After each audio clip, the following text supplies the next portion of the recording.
নমস্কাৰ মৰম বন্ধুসকল, যেহেতু অহাকালি ইডুকেশ্যন আছে বা আমি আজি কেনেকৈ শিকিম ইডুকেশ্যনৰ লেচন 7ৰ যিটো চেপ্টাৰ আছে পৰিসংখ্যাৰ সেই পাঠৰ পৰা যিটো এটা অংক আহে তোমালোকে নিশ্চয় জানা, সেইটো হৈছে চতুৰ্থক বিচ্যুতি বা মধ্যমা বা গড় নিৰ্ণয় কেনেকৈ কৰিব লাগে। আজি মই তোমালোকক শিকাম যে চতুৰ্থক বিচ্যুতি আচলতে কেনেকৈ নিৰ্ণয় কৰে। তোমালোকৰ পৰীক্ষাত কি দিয়া থাকিব মই কৰিছোঁ, তোমালোকক লিখা দিয়া হ'ব প্ৰশ্নটো তলৰ তালিকাখনৰ পৰা বা তলৰ তথ্যখিনিৰ পৰা বা তলৰ বাহঁতৰ পৰা তোমালোকে চতুৰ্থক বিচ্যুতি নিৰ্ণয় কৰা। এতিয়া মই তোমাক দেখাই দিছোঁ পৰীক্ষাত তোমালোকক এইখিনি বস্তু দিয়া থাকিব, যেনে মই তোমাক দেখাইছোঁ স্ক্ৰীণত এইখিনি বস্তু দিয়া থাকিব, ঠিক আছে। পৰীক্ষাত তোমালোকক এইখিনি বস্তু দিয়া থাকিব, মই অলপমান হেৰি কৰি লৈছোঁ। পৰীক্ষাত তোমালোকক কি দিয়া থাকিব মই কৰিছোঁ, এইখিনি বস্তু আকৌ দেখাইছোঁ। এই বস্তুখিনি তোমালোকক পৰীক্ষাত দিয়া থাকিব। CI মানে হৈছে শ্ৰেণীৰ অন্তৰাল, F মানে হৈছে তোমালোকৰ F মানে হৈছে বাৰম্বাৰতা, CI মানে শ্ৰেণীৰ অন্তৰাল হয়। তোমালোকক এইখিনি বস্তু পৰীক্ষাত দিয়া থাকিব, কিন্তু এতিয়া তোমালোকে এনচাৰ কেনেকৈ কৰিবা সেইবাবে তোমালোকে কি কৰিব লাগিব মই দেখাই দিছোঁ। সেইবাবে তোমালোকে আৰু এটা কলন বুলি কয়, তোমাৰ আৰু এটা কলন তোমালোকে ইয়াতে বনাই ল'ব লাগিব। এই কলনটো ওপৰত কয় CF মানে কি হয় একচুৱেলি, CF মিনছ মানে সঞ্চয় বাৰম্বাৰতা কয় যাক, ঠিক আছে। সঞ্চয় বাৰম্বাৰতা কয়। এই CFটো আমি কেনেকৈ নিৰ্ণয় কৰিম বা কেনেকৈ নিৰ্ণয় কৰিলে আমি মানটো পাম, যে আমি লাষ্টত চাবা ইয়াতে এই চাৰিটো আমি কেনেকৈ পালোঁ, এই চাৰিটো পালোঁ আমি এই চাৰিটো আমি ইয়াতে বহাই দিছোঁ, ঠিক আছে। আৰু যেতিয়া আমি ইয়াতে 4টো ইয়াতে বহালোঁ তেনেহ'লে আমি তোমালোকে গম পাইছা যে অংকটোত কি হ'ব, যে এই চাৰিটো ইয়াত বহালোঁ, আকৌ এই 8 কেনেকৈ পালোঁ, নেক্সট পালোঁ আমি 8টো আমি কেনেকৈ পালোঁ চোৱা। 8টোৰ কাৰণে আমি কি কৰিলোঁ, এই চাৰিটো প্লাছ কৰিলোঁ, এই চাৰিটো এইটো চাৰি আৰু এই চাৰিটো আমি প্লাছ কৰিলোঁ। তোমালোকে মই ভালকৈ দেখাই দিছোঁ পাৰি ক্লিয়াৰ কাট কৰিবা, ঠিক আছে।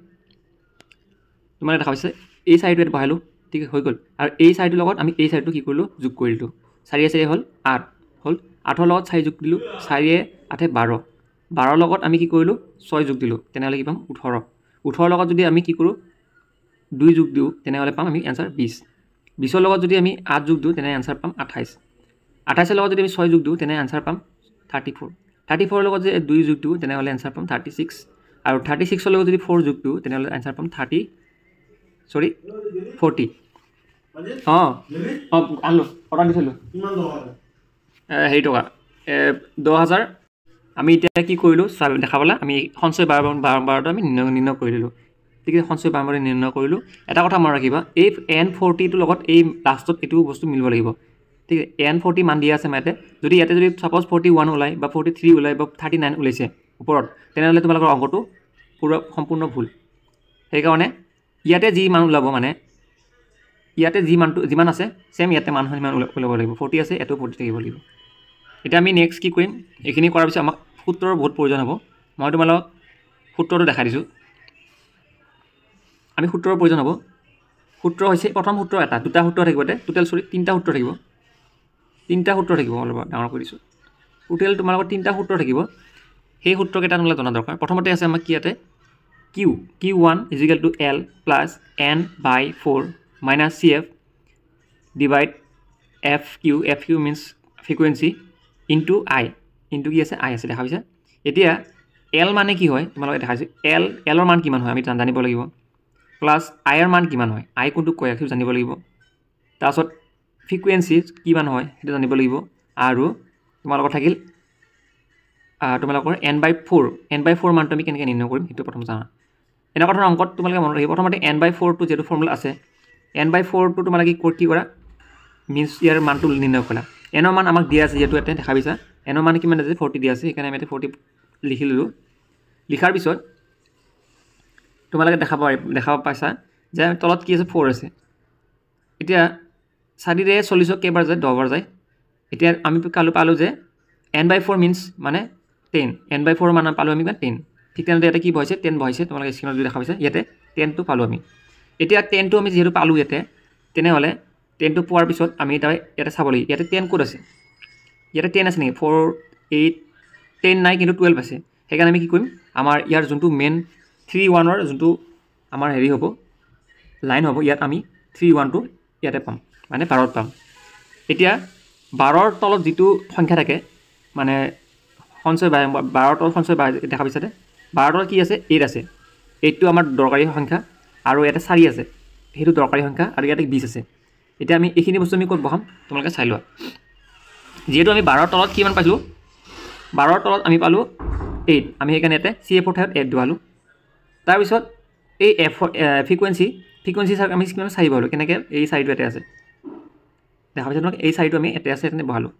তাৰপিছত L ৰ মানটো আমি ইয়াতে 19 কেনেকৈ পালোঁ তোমাৰ নিশ্চয় দেখা পাইছে 20 আছে আমি 19.5 কেনেকৈ পালোঁ এইটো মই তোমালোক কৰিছোঁ যে যেহেতু 20 ৰ পৰা এটা ফৰ্মুলা আছে 20 ৰ পৰা 0.5 আমি মাইনাছ কৰিব লাগিব 20 ৰ পৰা 0.5 মাইনাছ কৰিলে 9.5 হ'ব ঠিক আছে সেইটো 9.5 ইয়াতে 19.5টো আমি ইয়াতে বহাই দিলোঁ বহোৱাৰ পিছত তোমালোকে আৰু এটা বস্তু লক্ষ্য কৰিছা যে ইয়াতে I আছে এই I ৰ মানটো আমি কেনেকৈ পালোঁ I টো আমি কেনেকৈ পালোঁ I ৰ মানটো হৈছে তোমালোকে যদি চোৱা যে প্ৰতিটো সংখ্যা ইয়াতে শ্ৰেণীৰ অন্তৰালবোৰ চাবা প্ৰতিটো সংখ্যাৰ যোনটো ডিফাৰেঞ্চ এইটো আছে এইটোক I বুলি কয় মানে তোমালোকৰ যেনেকৈ 15ৰ পৰা 19ৰ ভিতৰত গেপ আছে 5 যেনেকৈ 15 16 17 18 19 ঠিক আছে 19 হয় 19 যদি হিচাপ কৰা 1 2 3 4 5 পাঁচটা এটা সংখ্যা সোমাইছে সো সেইটো কাৰণে এটা 5 হয়টো নেক্সট এটা এইখিনি হ'ল এইখিনি আমি ক্যালকুলেশন কৰিব লাগে নিশ্চয় কিমান জানা আছে কেনেকৈ কৰে বাকি এইখিনি বহি গ'ল এইখিনি জানাই থাকে ক্যালকুলেশন কৰা কেনেকৈ কৰিব লাগে সকলোৱে জানা যোগ বিয়োগ কৰাৰ পিছত তোমালোকে কি পালা এনসাৰটো ইয়াতে Q1 কি পালা 22 তাৰপিছত আহিল এবাৰ এতিয়া আহিব Q3 সেম মেথড তোমালোকে এপ্লাই কৰিব লাগিব Q3 ৰ যোনটো ফৰ্মুলা এটা অলপ বেলেগ Q1 ৰ নিচিনা হয় ফৰ্মুলাটো ইয়াতে এটা সংখ্যা এড হৈছে হেতু হৈছে মই তোমালোকৰ ফৰ্মুলাটো এটা থাকে স্পষ্ট নাই মই তোমালোক লিখি দি আছো ফৰ্মুলাটো হ'ব তোমালোকৰ মই সৰুকৈ লিখিছো Q3 L plus 3n মানে 28n বুলি কয়টো 3n minus CF by চিন আছে FQ মানে ফ্ৰিকুৱেঞ্চি আৰু এটা পূৰণ চিন আছে তে পূৰণ কি আছে I আছে দেখা পাইছে তোমালোকে পূৰণ কি আছে তে I তোমালোকে এটা গম পালা L এটো L হয় L plus এটো 3n by 4 আছে F আছে CF আছে মানে সঞ্চয় বাৰম্পটা পূৰণ I মানটো নিশ্চয় জানা তোমালোকে আৰু তলত ফ্ৰিকুৱেঞ্চি আছে ঠিক আছে ঠিক তেন্তে আমি কি কৰিম এতিয়া ইয়াতে এটো মানটো অলপ বেলেগ হেতুত আমি পাইছিলো 19.5 ইয়াতে পালো 39.5 কেনেকৈ পালো হেতু মই জনা দেখাম হেতুত আমি কিমান পাইছো 10 পাইছিলো ইয়াৰ মানটো ইয়াতে 13 পালো কেনেকৈ পালো হেতু মই কৈ আছো আৰু বাকি তোমালোকৰ 5 টো এক্সাক্ট সেম থাকিব কিন্তু ইয়াতে এবাৰি ফ্ৰিকুৱেঞ্চি পাইছিলো 4 পাইছিলো এবাৰি পালো আমি 6 কিয় কাৰণে হ'ল সেইখিনি বস্তু আমি জনাত দৰকাৰ প্ৰথমতে মই তোমালোকক কৰিছো তোমালোকক মই এটা প্ৰথমে কৰাইছো যে আমি ফৰ্মুলাত জানা দৰকাৰ যে আমাৰ 3n যেটো ফৰ্মুলাটো আছিল 3n/4 এই 3n/4 যোনটো আছে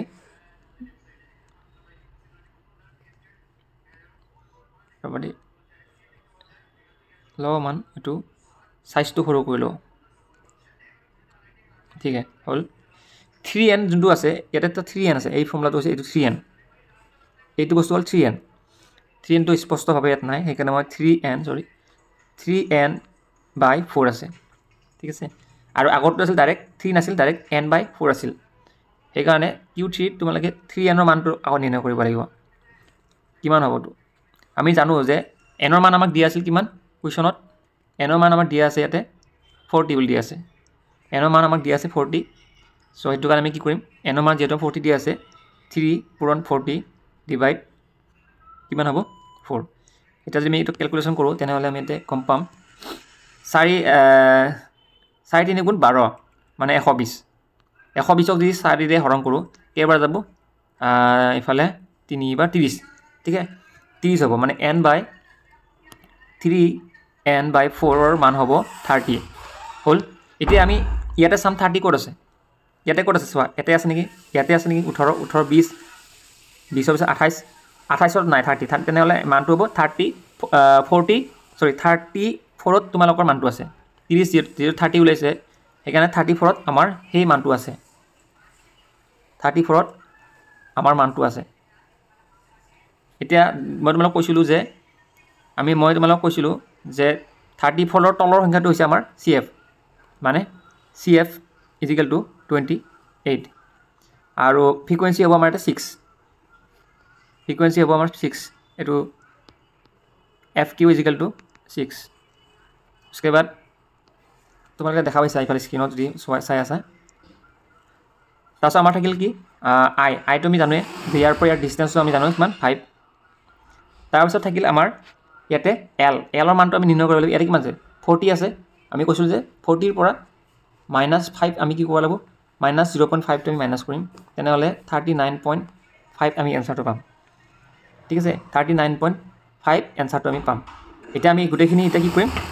আমাৰ যোনটো ফৰ্মুলা আছে সেই ফৰ্মুলাত ইনপুট কৰিম ঠিক আছে